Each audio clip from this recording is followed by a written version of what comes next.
Good evening. Yeah, I'm Mark Dybel, and the story. I haven't lived in 12 countries, but I lived in a couple. And you mentioned Malaysia. We're talking about time management, and that took me back to about 30 odd years ago. We were living in Malaysia, and our second child, Lily, was born in Malaysia. And my wife said to me, a week or two ahead of Lily's due date, I'm going into labour. And I said something. I thought I was saying it to myself, but it came out loud, which was, we're opening a new branch next week, you can't be going into labour. So my son was 3 weeks early, so I just assumed that children were always a little bit late.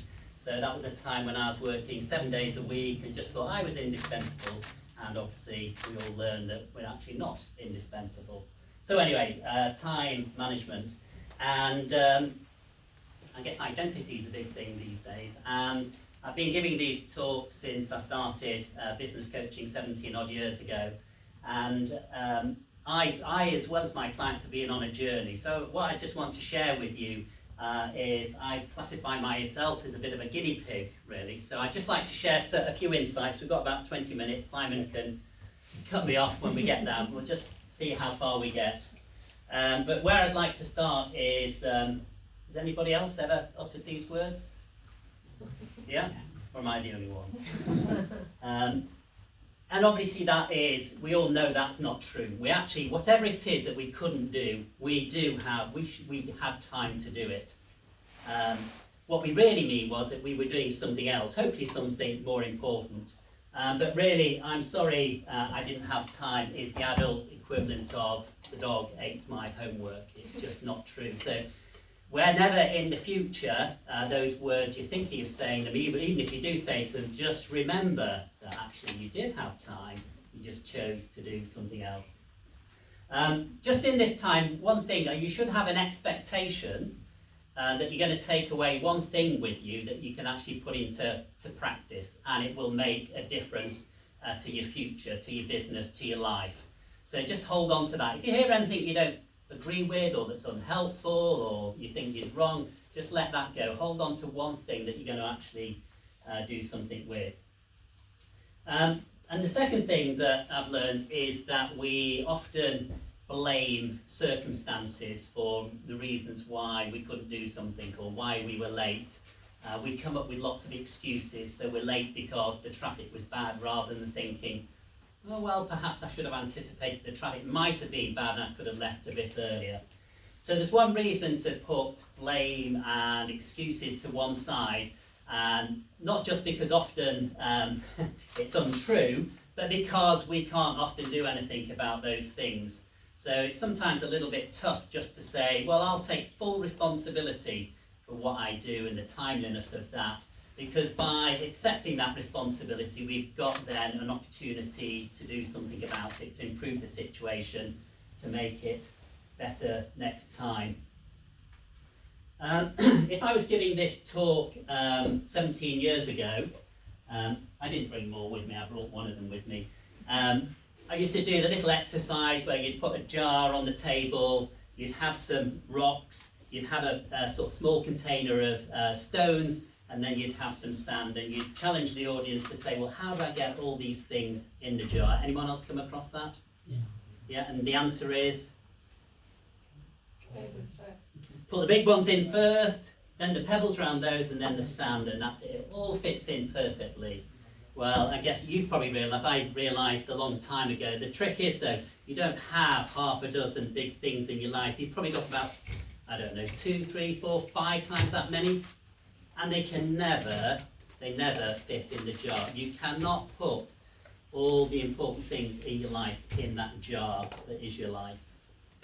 Which actually means not only do we need to dispense with lots of the small rubbish that we do, the sort of low value obligations, the low value tasks that we do, we actually have to make some really tough choices about what we do put in that jar, what the really important things are in our life. And that's hard. And some of those opportunities will be good opportunities, they'll be important things, but we really have to say no to them to make sure that what we consider important, that we're putting in there and we're dedicating time and effort and energy to. So it's about not so much what you take away to add to your day, it's more about those tough choices about what you're going to stop doing and what you're going to say no to as well. And the other thing I've discovered is that when you sort of pick the 6 out of the 60 or whatever it is, the other things you can always see. You're always aware of the things that you said no to, and you get those little doubts. Should I have done that? Should I chip away at that? You know, perhaps I can do a bit of lots of different things. And it's a really difficult thing just to keep saying no to things that, in essence, important though they are, they distract you and take you away from notifications on your phone. Or so, and the other thing is, I guess, with social media, things are much more visible now. So not only are you conscious of the things that you said no to, you're conscious of all the fantastic things that everybody else is doing, all the places they're going to. Something struck me when my children were sort of just leaving primary school. Someone asked me about whether I'd planned my summer holidays, and at the time we hadn't. And they said, well, have you planned next year's and the year after's? Like, no. And they said, like, have you got a list of places you want to go? Oh, yeah, got lots of things we're going to do. So how many years are the kids going to be going away with you? And I was thinking, well, assuming that they stick around to 80. Oh, yeah, that's not very many, is it? Oh, my gosh, what are we going to do? And suddenly it brought it into sharp focus. Actually, I haven't got many holidays with my children. I guess if you took them skiing or scuba diving, there's a chance that it would carry on beyond 18, assuming that you carried on paying. But still, you know, it's limited. And again, I went through an exercise. We used to run planning workshops and listed out all the things you were going to do. And someone said to me, well, how many good years have you got left? I don't know, 25, 30? How many things have you got on your list? I don't know, it's about 85, 90. So how many a year is that? Divide one into the other. I said, oh my gosh. And they said, when are you going to start? I said, I don't know. So I was putting things off, thinking, I'll do that when. I'll do that when I've got there. And the weeks and the months and the years would go by. So it sort of brought me up sharp that actually, if I want to do some of these things, I've got to actually start doing them now. So, yeah. Probably the other thing as well, I mean, that Malaysia example is a good one. Even those important things, so I've got 5 important things in my bucket. I suspect that 3, possibly 4 of them are the same as yours. And they may change, or 1 or 2 of them may change. But you can't have the gas turned up all the time. If you are just saying, this is a crucial period in my career or kicking my business off, you know, I've got to get into orbit, I've got to put it all in. It's like you can't still be, you know, well, I'm going to be running a marathon, I might do an Ironman next year, I'm going to do this, that and the other. It's like, well, actually, you can't. You can perhaps maintain your health, but, you know, if you're putting everything into one area of your life. So again, just bear that in mind, that you can't, even when we've selected our, however many it is for you, we can't turn up the gas on all of them all the time. So, and this sort of plays into, it's Kerry, isn't it? Kerry? No, Peppermint. Oh, sorry, beg your pardon. But you do energy, don't you? Nutrition? Yes. Yes. So, again, sort of time management, it's a bit of a misnomer, really. And a better way to think about it is how we sort of manage our energy. So every day, we sort of, you know, wake up in the morning, although actually one day that won't happen. So every day is a bit of a blessing that we actually wake up and we have a certain amount of energy. And it's like, so what are we going to do with that today? What will we do with that? How we will use that energy? What are the important things that we want to get done? And the other crucial things, again, something I've sort of discovered, I always say jokingly to clients, you should sort of weigh me. And if I'm close to 90 kilos, then you're not getting the best of me. If I'm close to 80, you're getting someone who's much more energetic, more alert, more enthusiastic. Because just that, you know, the physical well-being is really important, as well as the mental, the emotional, keep yourself learning, keep yourself sharp. So it's all incumbent that we've all been, you know, gifted this body, that we actually look after it in all respects to make sure that we're maximising our energy. And again, I'm not telling you anything you don't know. You'll walk out of here and you'll say, yeah, I know that, I used to do that, yeah. And it's like, well, put it into practice. So sometimes it's just being jolted to say, yeah, I really do need to get that sorted. That is going to make a difference to my life. So things like, you know, good, you know, getting proper sleep, good nutrition, you know, some exercise. As I say, you don't have to be running marathons, but, you know, brisk walk every day, getting some fresh air, all those good things. And again, just this is a personal thing, but it's true of most of the people I've spoken to. I would say probably 1 out of 10 people are night people, but most of us are morning people. And getting up early, especially at this time of year when it's light, making the most of our day, doing those really important things first thing is really crucial, in my opinion. This one always comes up. We feel that our biggest enemy, particularly these days, are our phones and social media and email, television, which is a little bit self-inflicted, the news, distractions. Distractions aren't anything new at all. And the other thing is, the thing I've learned about distractions is that we actually like distractions. We like being distracted.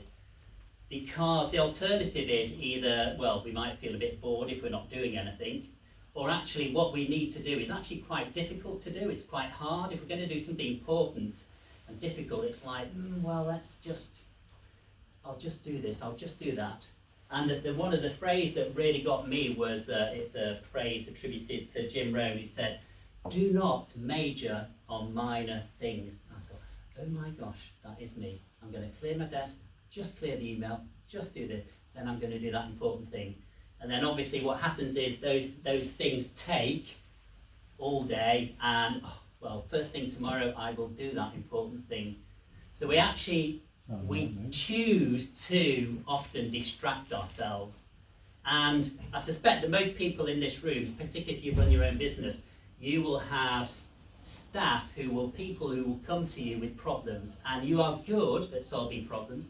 You like solving problems, and let's face it, it gives us a good feeling, makes us feel important, but we're not doing what we're meant to do, and also we're not helping those people to develop and solve their own problems. So that's, with my class, that's one of the big distractions. People always come to ask me things.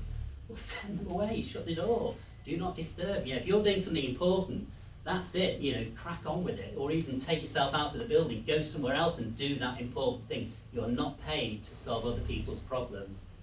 And quite often a good piece of advice is just to say to the person, okay, listen, go away, come back about 5:30, come back with some ideas and we'll run through the problem and we'll sort it out then. So quite typically at the end of the afternoon, most problems are all solved and because people want to go home. So that's one of I found one of the major things are sort of clients that they get tripped up with in terms of distractions. Something else that's key, particularly if you're in business and if you love time management, is numbers, is maths. Is having a really good idea about the value of your time. I think I've got a slide in a minute about sort of tracking your time. And again, I found, I'm not doing it at the moment, but have in the past, particularly when I was writing my book, I used to track everything. And it wasn't so much that I went back and analysed it, although that can be valuable. It was more the fact that I was actually doing it. And I was thinking, oh my gosh, I'm not, all these little bitty things, I do not want to be putting that on my time tracker. I want to be putting good, meaty, solid things on there. So that was really useful. But if you're, as an example, coming networking, ostensibly, you could be several reasons. So one might be a social reason, especially if you work by yourself, and that's fine. But it could be actually, I need some contacts, and those contacts are going to lead to meaningful meetings, and they're going to lead to clients. And it's like, well, how much is a client worth to you over their lifetime? How much profit does a client generate? And track that back to say, well, how much time do I invest in my networking and the follow-ups and the prep and the LinkedIn bit, and divide one by the other to get how am I valuing my time, as opposed to other things that you do. So, sometimes you could ask, well, how much does it cost if I outsource that? So if I outsourced clearing up the kitchen at the end of the day, well, that's £10 an hour. Quite often if you're doing, you're closing a client or selling or whatever, you can be in the hundreds, even thousands of pounds an hour. And so tracking things, numbers, working out value is really quite critical in business. So we like maths. Something else that's very valuable. Anybody got a job description? Anybody? Oh my gosh. Or you're just shy. Anybody not got a job description? Anybody not going to put their hands up, whatever I say? We tend to, particularly often at a senior level, but particularly if we run our own business, or even worse, if we work for ourselves, we don't have a job description, and job descriptions are really valuable. So if you employ people, they are the most important thing. So having people who clearly understand what you expect of them is the number one in terms of employee engagement. I know what is expected of me at work. Giving someone a job description doesn't guarantee that. You have to check their understanding and actually look at what they do. But actually, if they're not doing what they're meant to be doing, it's like, well, do they understand what they're meant to do? But we're no different. It really helps if we have our own job description, particularly in terms of what someone expects of us. So imagine almost that you're going off on Conrad's big speedboat for 6 months or whatever around the world, and you're taking on an interim managing director. You're going to pay them a lot of money. It's like, right, this is what I expect. This is what I want delivered from my managing director over the next 6 months, 12 months, whatever it is. Should review it every 12 months at least. So do it for yourself. What do I expect of myself? So anyway, that could be helpful. Again, probably most of us use calendars. There's still one thing, a little twist on that is actually mapping out what your perfect week looks like, or perfect month. And it's one of those psychological things that you don't necessarily have to follow it, but you just picture, this is when I'm doing whatever it is. This is when I'm sort of planning out the next 3 months in terms of recruitment, whatever it is. So even if you find yourself doing something else, gradually over time, you will sort of, what you spend your time doing will gradually fit that calendar. I don't know how it works, but it just seems to work. I mentioned finding a tracker, so if you do that for a week or a month, it's very valuable. You can then, if you so choose, go through it and simply give it reds and greens. Red is bad stuff, green is good stuff. Put some kind of value to it. It'll give you a steer about where your time's going. And just routines as well, rhythms. Talk about rhythms in business, and just this. So this works whether you're running a large business, whether you're working for yourself, whether you're working for someone else. Is just at the end of the day, just have a little bit of a reflection. You can, hard to do because you've got to move on, you've got to be busy, you've got to be doing the next thing. But like just 5 or 10 minutes, just reflect back on the day. What's been the high? What have I done today? So rather than perhaps ticking off a list, you can actually have a done that is empty at the beginning of the day, and you add things into it. You look back and you think, oh wow, I've done some good stuff today. Oh yeah, I deserve to go home. That's good. But then think, well, what are the things I want to get done tomorrow? What are my 5 important things? So what's going to go in first? Oh, I'm going to do that, and then I'm going to do that. I've got some reviews, so you sort of plan for tomorrow. Again, at the end of the week, or on a Sunday evening, or whenever your week begins. 90 days, good chunk of time. A quarter is a good chunk of time. Next year, next 5 years. And again, if you work yourself, just block some time. So this is a relatively recent thing. So I have a good month, I feel it's a decent monthly protocol regime, whatever you call it. And I just block it out and try and make sure that don't get any client meetings or anything in that day. That is my day to do all those monthly things. And again, in a quarterly plan. So it sounds very, I know it's very, I've been doing this for sort of 17 years, and as I say, I'm sharing some of my personal things as well. But sort of coaching is one of those congruence things where if you're doing something, your clients will do it. If you're not doing it, your clients won't do it. It sort of goes across the ether somehow. So anyway, I'm just going to, another sort of time management. So I mentioned about, it's not so much managing time, it's more about managing energy. Actually, time management, it was something that I did as part of a seminar. It's sort of, for me now, it's it's bigger than that. People talk about work-life balance. That's it's not work and life. Work is part of life, and really what we're talking about is a sort of life management. It's managing our lives, all of our lives, not just the work part of it. And again, it's just thinking about what we give our attention to.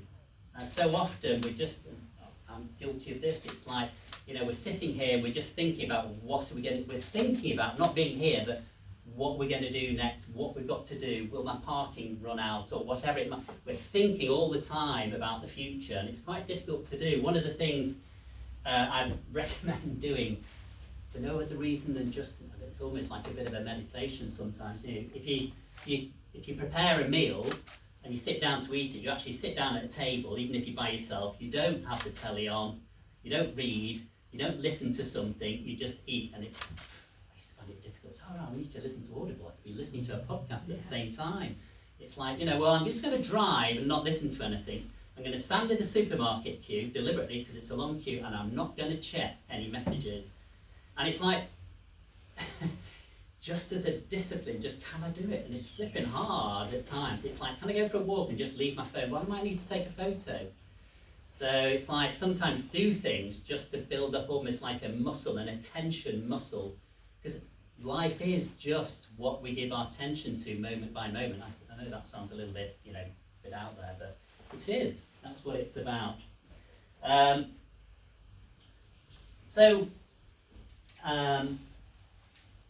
Just also, I suppose there was a nice quote in one of the biographies about Steve Jobs. It said that he'd stand up in the morning in front of the mirror and just feel, what am I looking forward to, what I'm doing today? And if he got 3 or 4 days where he was saying, I'm just not feeling good about whatever it is I'm doing. So you say, what am I doing? Because whatever I'm doing is draining me of energy, draining me of life, and I want to do something that gives me life. So a big question for us, sometimes there's the hard yards and we have to stick with something, but just be thinking about what really does give me life. You know, what makes me feel alive? Because what the world does need is people who feel alive, who really want to do what they're doing. So I think I'm not sure how long I've been. So anyway, the key thing is actually do something. So, you know, it's fine to think, oh, I enjoyed that, or I like this, or I like the other. This will only have any value if you actually take something and actually do something with it. And just to help you with that, we all like feedback and we all like Google reviews. So if you wanted to, so one of the good things is as a commitment device is to actually go public with something, to say, and it might be nothing I've said, but it's triggered a memory and you think, that is what's going to really make a difference. So if you wanted to scan that, leave a review online and just say, yeah, this is actually what I took away, this is what I'm going to do, this is how it's going to make a difference to my business, to my life, to my future. So that would be marvellous. And as Simon kindly said, I do have a book as well, so there's a couple of copies here if anyone would like a copy. But any questions? I'm not sure how long that was. My phone's about 20 was it? minutes. Oh. I was going to say, I'm not in the forward of the book, but the friend is. So. I'm assuming I'm going to be in the sequel. I bought the book a few months ago. Oh, did you? Yeah, Robert, yeah. did I see your hand up? Yeah, no, I do have a question. Sorry, what were you going to say about your book? Oh yeah, I bought it a few months ago. I put feedback on the WhatsApp group a few weeks ago. Oh, no, Yes, yes, you did, you yes. did, yes. Wait, was it good Yeah. feedback? No. Really good, really good. You mentioned before about some 1 in 10 people are nighttime people rather Yeah. than morning people. So how would anything be different in terms of your book or your advice to those people? And how would you assess whether they're truly a nighttime person or whether they just? I just so what quite a good, again, a little mechanism is to as you go throughout your day, just set a little timer on your phone for an hour, and every hour, just on a bit of paper, just score yourselves in terms of how much energy you've got. That does 2 things. So one is you'll discover when you've got most energy. Mm-hmm. So and then the second thing is you'll tend to have more energy because I don't want to give myself a poor score at the end of this hour. I want to be an 8, not a 6. But so you'll see it. So whatever, it doesn't matter what the number is. It's the relative number. So you will see. You could be working late at night. It's 10 o'clock, 11 o'clock, 12 o'clock. I know some of the software writers. They're in their zone at sort of 1 in the morning. It's like I'm 10 out of 10. But in the morning, don't. So that would be one way to do it. was going to say, one of the things that I heard you say many, many years ago, and only just, probably about 2 years ago, David, if anybody sends me an email, they'll see I don't answer my emails straight away. I do it, probably twice a day. I do answer them more quicker than that, and it's quite a lot, but it gives me the leeway to think, I don't have to rush back for that. So there's a few emails came as everybody was turning up, and I thought, no, they know I'm not going to answer them straight away. I feel a lot more relaxed. It was just a simple thing that's kind of like evolved, really. Yeah. I'm not Yeah. less anxious about replying to them. For a while, I don't do it at the moment. I used to have a permanent out of office saying that, I'd endeavour to, I'd always reply to emails within 24 hours and endeavour to answer them before the end of the day, and often deliberately leave them. If you get good at answering emails, you just get more of them. And quite often, someone sends you an email and you leave it, and another email comes in and says, oh, don't worry about that, it's all sorted. Oh my gosh, I could be ping-ponging emails. And just if you do have sometimes, just a thing, if you have a backlog of something like email, you've got thousands of the things, don't worry about your backlog, but devise a system for dealing with incoming emails. So however you do it, so you can cope with what comes in on a daily basis. That might mean saying, just stop CCing me. I don't need to know. It's your responsibility. Don't copy me in because you're just trying to pass the buck to me. So stop it. Or these are all unsubscribe, or these are I can do these quickly. That's important. I'll flag it. So whatever your system, it doesn't matter. Find a system to cope going forward. Don't worry about the backlog, and then if you then need to deal with your backlog, work backwards through it. But quite often, by the time you've got a new one, these are a month old, so just delete a lot of them. If it was important, someone would email you back anyway. So. I use a system called AI, Okay. artificial intelligence. Right. So it works really, really good with, especially when you've got thousands of emails coming in. Yeah. We develop a system that literally responds back within 24 hours, like a human response back, because it takes a lot out of your day just answering emails, and I was like, well, I need to find a solution for that. Now nobody was able to do it for me, so I needed to find a system. So we use AI for that, and it works amazingly. But You have to show us how to do that. yeah, Which tool is that? that's my own tool. One Oh, buy it. you Yeah, no, we build AI systems, so that's why. Okay. It's quite good on your phone. So, I called in to see my mum at lunchtime and I heard her bing, bing. Oh, I wonder who that is. It's like you're having lunch with me, mother. It's like, she's 85 trying, it's your sister's saying this. It's like, put your phone down. And I did, when she got a new phone, I turned off all the notifications. But anyway, she I'm not getting any notifications now. So someone turned them on for her. But quite often, turn off your notifications. Quite often,